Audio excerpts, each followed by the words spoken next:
Long ago, when these ancient Grecian temples were new, hemp was already old in the service of mankind. For thousands of years even then, this plant had been grown for cordage and coarse cloth in China and elsewhere in the East. For centuries prior to about 1850, all the ships that sailed the western seas were rigged with hempen rope and sails. For the sailor, no less than the hangman, hemp was indispensable.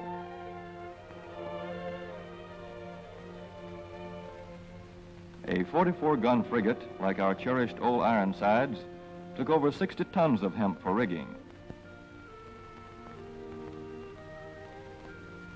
Including an anchor cable 25 inches in circumference.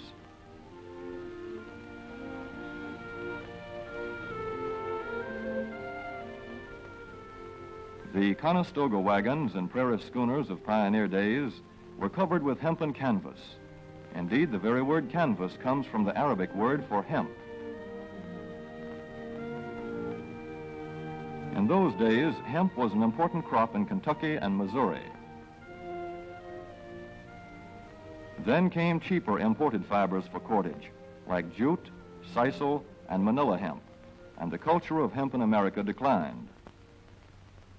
But now, with Philippine and East Indian sources of hemp in the hands of the Japanese, and shipment of jute from India curtailed, American hemp must meet the needs of our Army and Navy as well as of our industries. In 1942, patriotic farmers, at the government's request, planted 36,000 acres of seed hemp, an increase of several thousand%. The goal for 1943 is 50,000 acres of seed hemp. In Kentucky, much of the seed hemp acreage is on river bottom land such as this, along the Kentucky River Gorge. Some of these fields are inaccessible except by boat. Thus, plans are afoot for a great expansion of the hemp industry as a part of the war program. This film is designed to tell farmers how to handle this ancient crop, now little known outside Kentucky and Wisconsin. This is hemp seed. Be careful how you use it. For to grow hemp legally, you must have a federal registration and tax stamp. This is provided for in your contract. Ask your AAA committeeman or your county agent about it.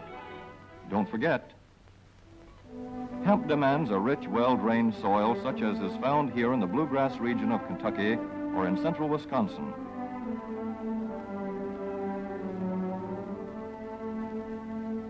It must be loose and rich in organic matter. Poor soils won't do.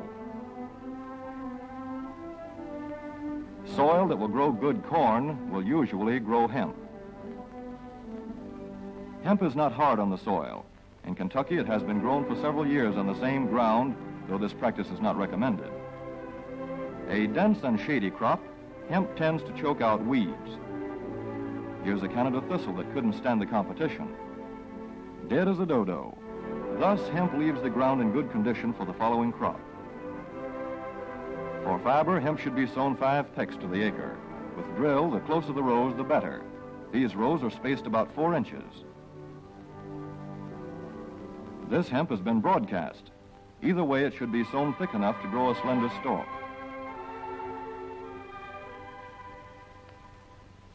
Here's an ideal stand. The right height to be harvested easily, thick enough to grow slender stalks that are easy to cut and process.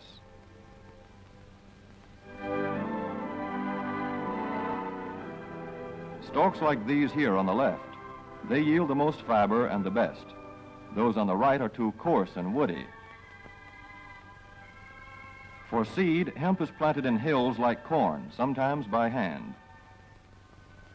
Hemp is a dioecious plant. The female flower is inconspicuous, but the male flower is easily spotted. In seed production, after the pollen has been shed, these male plants are cut out. These are the seeds on a female plant.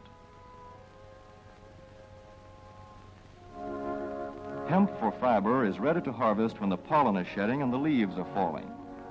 In Kentucky, hemp harvest comes in August. Here, the old standby has been the self-rake reaper, which has been used for a generation or more.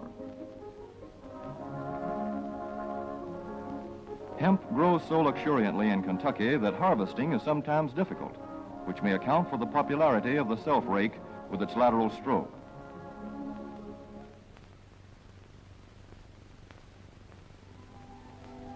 A modified rice binder has been used to some extent. This machine works well in average hemp.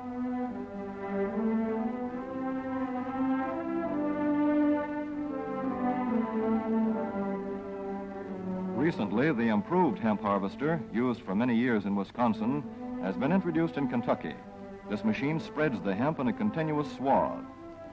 It is a far cry from this fast and efficient modern harvester to the Armstrong model of yore. But here's one kind of harvester, at least, that doesn't stall in the heaviest hemp. In Kentucky, hand cutting is practiced in opening fields for the machines.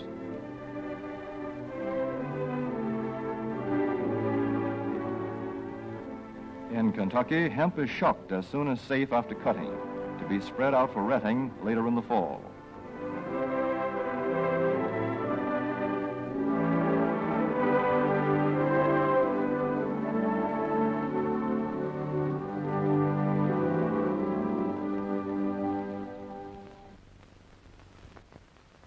In Wisconsin, hemp is harvested in September. Here, the hemp harvester with automatic spreader is standard equipment. Note how smoothly the rotating apron lays the swath preparatory to retting. Here it is a common and essential practice to leave headlands around hemp fields. These strips may be planted to other crops, preferably small grain. Thus, the harvester has room to make its first round without preparatory hand cutting. Here the machine is running over corn stubble. When the cutter bar is much shorter than the hemp is tall, overlapping occurs. Not so good for retting. The standard cut is 8 to 9 feet. The length of time hemp is left on the ground to ret depends on the weather. The swaths must be turned to get a uniform ret.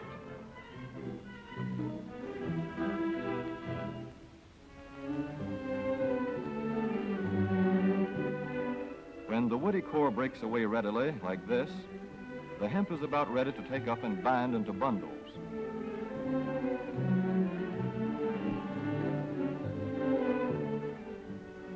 Well-retted hemp is light to dark gray. The fiber tends to pull away from the stalk. The presence of stalks in the bowstring stage indicates that retting is well underway.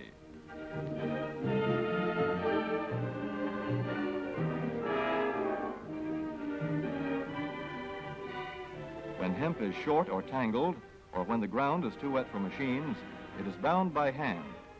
A wooden buck is used. Twine will do for tying, but the hemp itself makes a good band.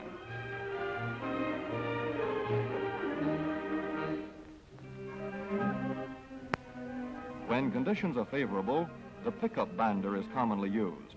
The swath should lie smooth and even with stalks parallel. The picker won't work well in tangled hemp.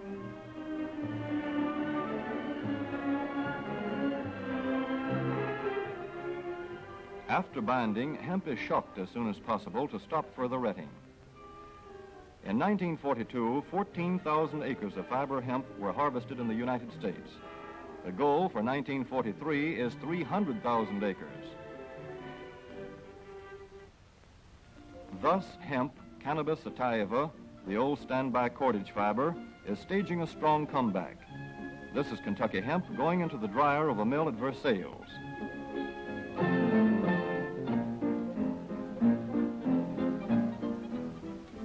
In the old days, breaking was done by hand, one of the hardest jobs known to man.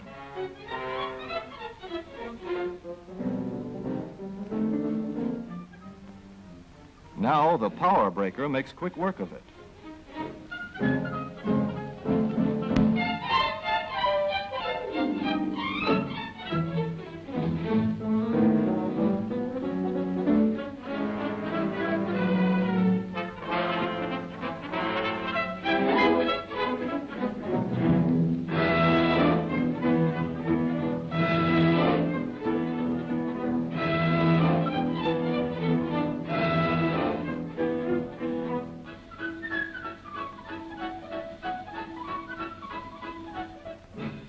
Spinning American hemp into rope yarn or twine in the old Kentucky River Mill at Frankfort, Kentucky. Another pioneer plant that has been making cordage for more than a century.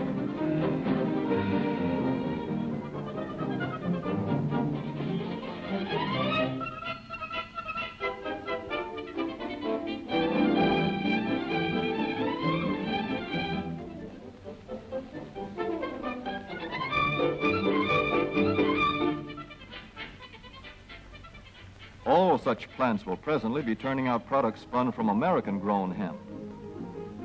Twine of various kinds for tying, winding armatures, and upholsterers' work. Rope for marine rigging and towing, for hay forks, derricks, and heavy-duty tackle. Light-duty fire hose. Thread for shoes for millions of American soldiers. And parachute webbing for our paratroopers.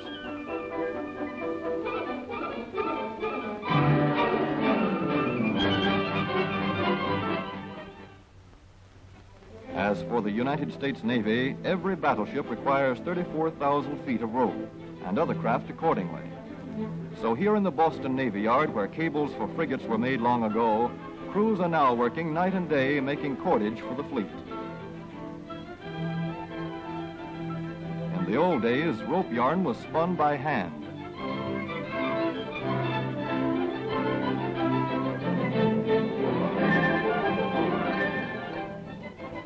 Today, even the rope walk is mechanized.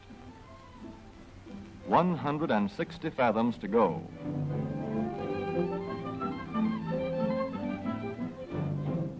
The rope yarn feeds through holes in an iron plate.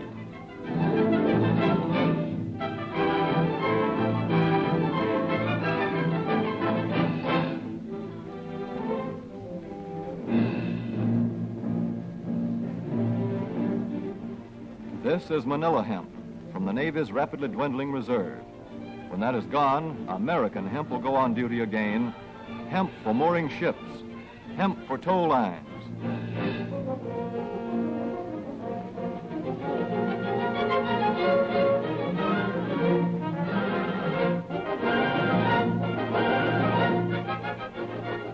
Hemp for tackle and gear.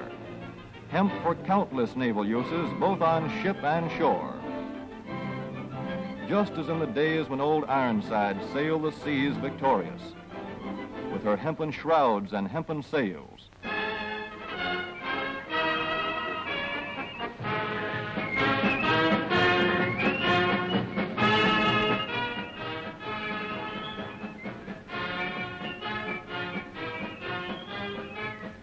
Hemp for victory.